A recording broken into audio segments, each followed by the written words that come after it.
Comment ça va? Comment vous survivez à ce Giro? Survivre, c'est pas le bon terme pour l'instant, je le vis bien. Donc, bonne nouvelle alors. Voilà, une bonne nouvelle. Je suis pas en mode survie pour le moment.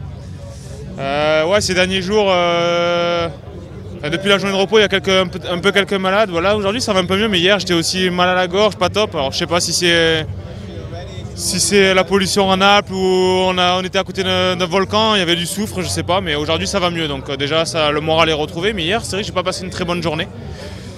Mais aujourd'hui c'est une étape, je pense, qui est quand même assez difficile malgré le fait que tous les derniers kilomètres soient plats, parce que le début c'est un début assez musclé et assez aussi avec des routes sinueuses, donc voilà, normalement on devrait s'acheminer vers un sprint, mais les équipiers sont fatigués, le peloton est fatigué, donc avant ça les équipes de sprinteurs ont fort à faire pour laisser un petit groupe partir et pas un gros groupe.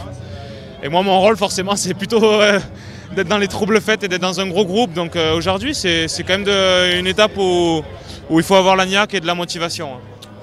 Vous parlez de cette petite épidémie dans le peloton. Il y a pas mal de coureurs malades, c'est vrai.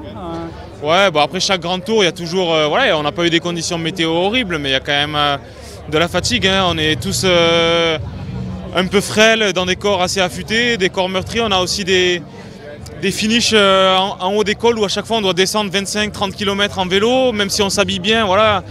On est toujours un peu fatigué, on prend un petit peu froid, c'est des choses qui arrivent. Après, il n'y a pas d'épidémie, je pense pas, on est loin des années Covid et des grosses épidémies, même qu'il y a eu l'an passé sur le Giro.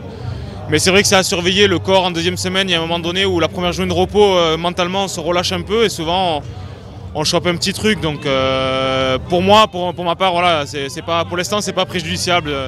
Je suis juste un petit peu embêté et des fois quand on est à 98% et pas à 100%, c'est le petit truc qui fait qu'on pèse un peu moins sur la course. En tout cas à mon niveau, pour les champions des fois ça se voit moins, mais sur un coureur un peu plus moyen comme moi, si je suis pas à 100%, ça me permet pas de m'exprimer à 100%.